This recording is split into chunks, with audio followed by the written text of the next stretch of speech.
কেমন আছো? আশা করি সবাই ভালো আছো। আমরাও ভালো আছি। নিউজ শুনছিলাম,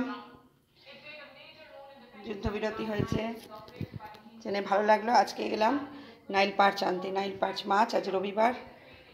দেখো কে এসে গেছে, দেখেছো? কে এসে গেছে, মাছের কাছে এসে গেছে। মাছ তো উনি খান না, মাংস খান।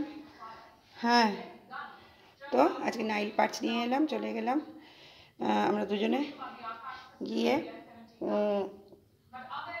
দুটো বড় বড় মাছ নিয়ে এসেছি। নাইল পার্চ খুব টেস্টি মাছ, আমার খুব ভালো লাগে। আজকে মাছ ভাজা করব, মাছের ঝোল করব এবং কালকের জন্য রেখে দেব।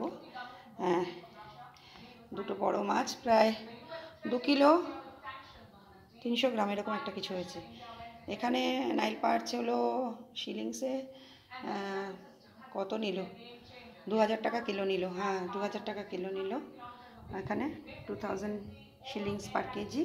2 কেজিতে 300 গ্রামস মতন এসছে। বড় বড় দুটো মাছ, বড় বড় সুন্দর পিসেস করে দিয়েছে। স্টেক আমি সুন্দর করে কাটিয়েছি,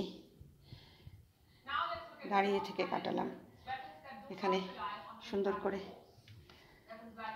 এটা খুব খুব টেস্টি, নীল নদের মাছ, নীল নদের মাছ, নাইল পার্চ। ভাজা করি, রান্না করি। আজকে এখন বাড়িতেই আছি, পরে দেখা যাবে বিকালে। আইপিএলটা তো বন্ধ করে দিতে হলো, নাহলে তো রোজ যাচ্ছিলাম একটু দেখতে। দেখো কে এসেছে, দেখো। তাই গো, চলে এসো। তোমরা ভালো থেকো। চলো, আমার এখন অনেক কাজ আছে। মাছগুলোকে